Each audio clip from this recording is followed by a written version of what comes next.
आज हम समझेंगे रासायनिक अभिक्रिया के प्रकार के बारे में।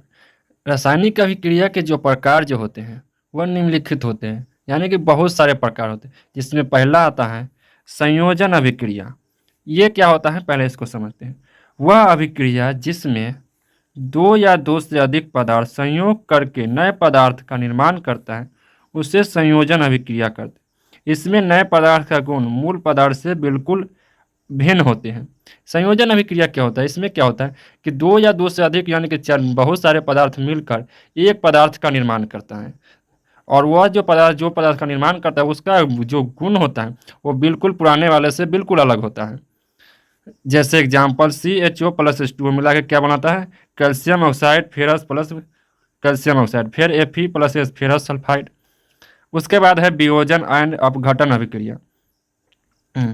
वह अभिक्रिया जिसमें किसी यौगिक के एक बड़े अणु के टूटने से दो या दो से अधिक सरल यौगिक बनते हैं उसे क्या कहा जाता है, वियोजन या अपघटन अभिक्रिया कहते हैं। क्या होता है इसमें, ज़्यादा कुछ नहीं।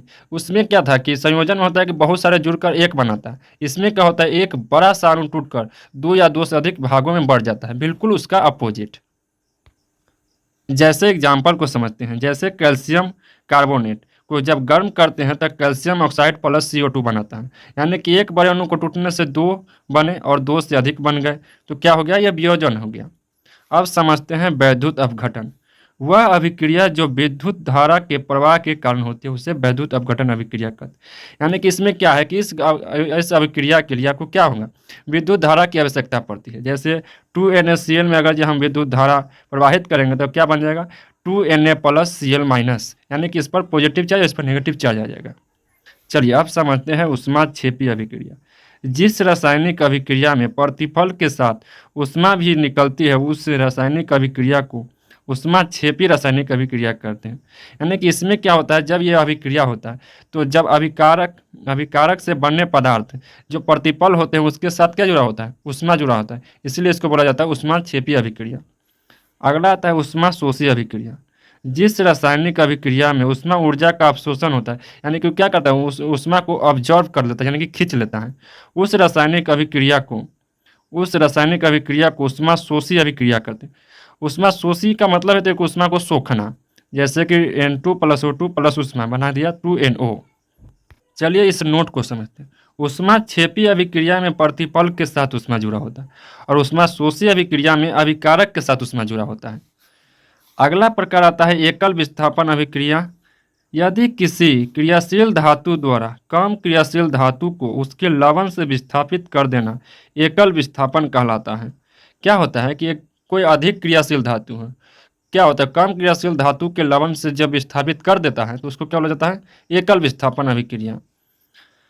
जैसे फेरस प्लस कैल्शियम सल्फेट, नहीं कॉपर सल्फेट को लेते हैं तो क्या बनाता है, फेरस सल्फेट प्लस कॉपर। अगला है उभय विस्थापन अभिक्रिया। जब दो यौगिक अपने आयनों का आदान प्रदान करके दो नए यौगिक का निर्माण करता है उस अभिक्रिया को उभय विस्थापन अभिक्रिया कहते हैं। इसमें क्या होता है, कोई दो यौगिक है वो क्या करता है, अपने आयनों का आदान प्रदान करता है तब एक नया पदार्थ का निर्माण कर देता है, उस अभिक्रिया को क्या बोला जाता है, उभय विस्थापन अभिक्रिया। इस अभिक्रिया के निम्नलिखित समीकरण निरूपित हो जाते, जैसे कि मान लीजिए इसको क्या किया, XY प्लस AB प्लस क्या हो जाएगा XB या YB, इस प्रकार के ट्रांसफर होते रहते हैं। अगला आपका आता है अपक्षेपण अभिक्रिया। वह अभिक्रिया जिसमें कोई प्रतिफल ठोस के रूप में विलयन से पृथक हो जाता है, ऐसी अभिक्रिया को अपक्षेपण अभिक्रिया कहते हैं। यानी कि ठोस के रूप में क्या होता है, विलयन से पृथक हो जाता है, तो ऐसी अभिक्रिया को क्या बोला जाता है, अपक्षेपण अभिक्रिया कहते हैं। जैसे 2NaCl प्लस AgNO3 तो क्या हो जाएगा, NaNO3 प्लस AgCl। अब समझते हैं उदासीनीकरण अभिक्रिया। वह अभिक्रिया जिसमें कोई अम्ल किसी भस्म के साथ अभिक्रिया करके लवण और जल बनाता है, इस अभिक्रिया को उदासीनीकरण अभिक्रिया कहते हैं। जैसे H2SO4 यानी कि क्या हो गया, hydrogen sulphate plus potassium hydroxide, क्या बना दिया, पोटेशियम सल्फेट प्लस जल। यानी कि क्या होता है, कोई अम्ल किसी भस्म के साथ संयोग करता है तो क्या बनाता है, लवण और जल बना देता है। अब समझते हैं प्रकाश रासायनिक अभिक्रिया। वैसी रासायनिक अभिक्रिया जो प्रकाश का अवशोषण करके घटित होता है अर्थात प्रकाश की उपस्थिति में होती है, उसे प्रकाश रासायनिक अभिक्रिया कहते हैं। यानी कि इस अभिक्रिया के लिए क्या चाहिए? सूर्य प्रकाश प्लस क्लोरोफिल की आवश्यकता पड़ती है। जैसे कि 2AgCl पर क्या चाहिए उसको? सूर्य प्रकाश। सूर्य प्रकाश की उपस्थिति में क्या बन जाएगा? 2Ag प्लस Cl2 अलग। अगला आपका आता है रेडॉक्स रिएक्शन यानी कि रेडॉक्स अभिक्रिया। ऑक्सीकरण एवं अपकरण एक विशेष प्रकार की रासायनिक अभिक्रिया है जो हमेशा साथ साथ होती रहती है। इसे क्या बोला जाता है? रेडॉक्स अभिक्रिया भी कहा जाता है। यानी कि ऑक्सीकरण और अपकरण दोनों एक साथ होने वाले अभिक्रिया को क्या बोला जाता है? रेडॉक्स अभिक्रिया। अब समझते हैं ऑक्सीकरण अभिक्रिया क्या होता है। वैसी रासायनिक अभिक्रिया जिसमें किसी तत्व या यौगिक के साथ ऑक्सीजन का संयोग और हाइड्रोजन का निष्कासन ऑक्सीकरण अभिक्रिया कहलाता है। देखिए ऑक्सीकरण में क्या होता है कि ऑक्सीजन जुड़ा रहना चाहिए और हाइड्रोजन क्या हो? निष्कासित, यानी कि वो हाइड्रोजन नहीं रहना चाहिए। और अपकरण बिल्कुल उसका अपोजिट होता है। अपकरण अभिक्रिया वैसा रासायनिक अभिक्रिया जिसमें किसी तत्व या यौगिक के साथ हाइड्रोजन का संयोग और ऑक्सीजन का निष्कासन हो, वैसी रासायनिक अभिक्रिया को अपकरण कहा जाता है। जैसे H2 प्लस Cl2Cl। चलिए इस डायग्राम को समझते हैं। ऑक्सीकरण में क्या होता है? ऑक्सीजन का संयोग और हाइड्रोजन का निष्कासन। अपकरण में क्या होता है? हाइड्रोजन का संयोग और ऑक्सीजन का निष्कासन। चलिए अब समझते हैं ऑक्सीकारक के बारे में। ऑक्सीकारक ऑक्सीकारक वे पदार्थ होते हैं जिसका कारण ऑक्सीकरण की क्रिया होती है। 2MgO plus OH2MgO। यानी कि ऑक्सीकारक क्या होता है? वैसे पदार्थ होते हैं जिसके कारण ऑक्सीकरण की क्रिया होती है, यानी कि ऑक्सीकरण होता है। अतः अधातु ऑक्सीकारक होता है, अपवाद में कार्बन। अब आता है अवकारक। अवकारक वे पदार्थ होते हैं जिसके कारण अपकरण की क्रिया होती है। जैसे COU प्लस OH2 यानी कि CO प्लस H2O क्या हो गया? अपकरण हो गया। देखिए कुछ ऐसे भी तत्व होते हैं जो ऑक्सीकरण अपकरण दोनों जैसे बिहेव करते हैं। जैसे SO2 H2O2 O3 HNO2। कुछ ऐसे तत्व हैं जो कैसे ऑक्सीकरण अपकरण दोनों के जैसा व्यवहार करते हैं। अब समझते हैं हमारे दैनिक जीवन में ऑक्सीकरण एवं अपकरण के प्रभाव। दैनिक जीवन में ऑक्सीकरण एवं अपकरण का प्रभाव निम्नलिखित होता है। जैसे भोजन का पचना, भोजन का दुर्गंधित होना, श्वसन की क्रिया, दहन की क्रिया। चलिए अब समझते हैं दहन के बारे में। दहन एक ऐसी रासायनिक प्रक्रिया है जिसमें दहनशील पदार्थ ऑक्सीजन की उपस्थिति में जलकर प्रकाश और ऊष्मा उत्सर्जित करता है। उसको क्या बोला जाता है? दहन बोला जाता है।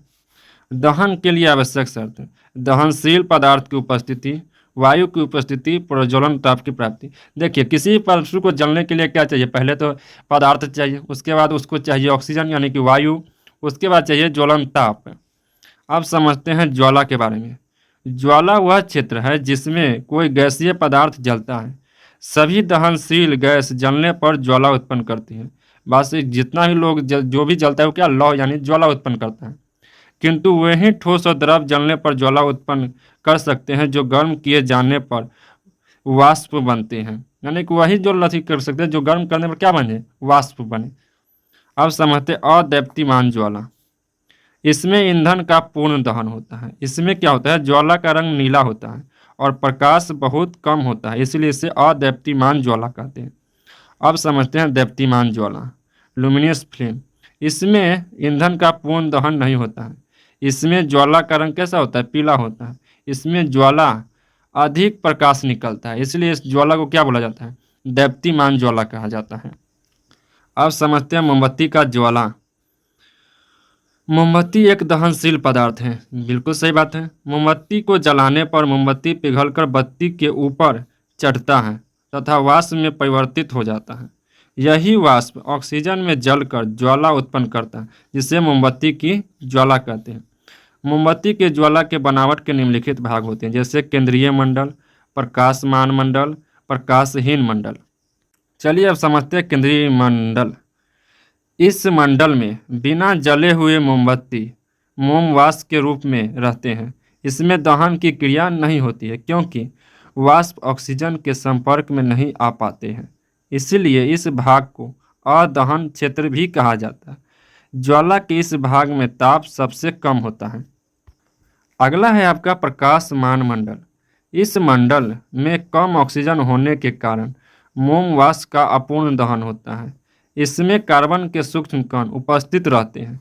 इस ज्वाला का सबसे बड़ा भाग होता है, इससे पीला प्रकाश निकलता है। इसमें क्या होता है, ऑक्सीजन की कमी होती है, इसलिए वाष्प का क्या होता है, अपूर्ण दहन होता है। इसलिए इस सूक्ष्म कण में उपस्थिति के कारण इसमें सबसे बड़ा भाग क्या होता है, पीला, इसलिए पीला प्रकाश निकलता है।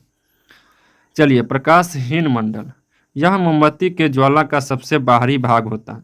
इसमें पूर्ण दहन होता है क्योंकि इसमें ऑक्सीजन पर्याप्त मात्रा में होती है। यह ज्वाला का सबसे गर्म भाग होता है, जिसमें जितना अधिक ऑक्सीजन होगा उतना ही गर्म भाग होता है। अब एक टॉपिक बच गया आपका, द्रवहीट यानी कि LPG gas. Petroleum gas butane, propane और इथेन का मिश्रण है, लेकिन इसका मुख्य अवयव ब्यूटेन होता है। दाब बढ़ाने पर यह तीनों गैस आसानी से द्रवीभूत हो जाते हैं, यानी कि लिक्विड बन जाते हैं। यह द्रव को एलपीजी कहा जाता है। एलपीजी गैस को लोहे के सिलेंडरों में भरी जाती है। इन सिलेंडरों के मुंह पर एक विशेष प्रकार के प्लास्टिक वाल्व बंद करके रखा जाता है और इसमें एक केमिकल मिला दिया जाता है, एथिल मरकैप्टन, जो दुर्गंध प्रदान करता है, ताकि अगर ये गैस रिलीज हो तो हमको पता चल सके।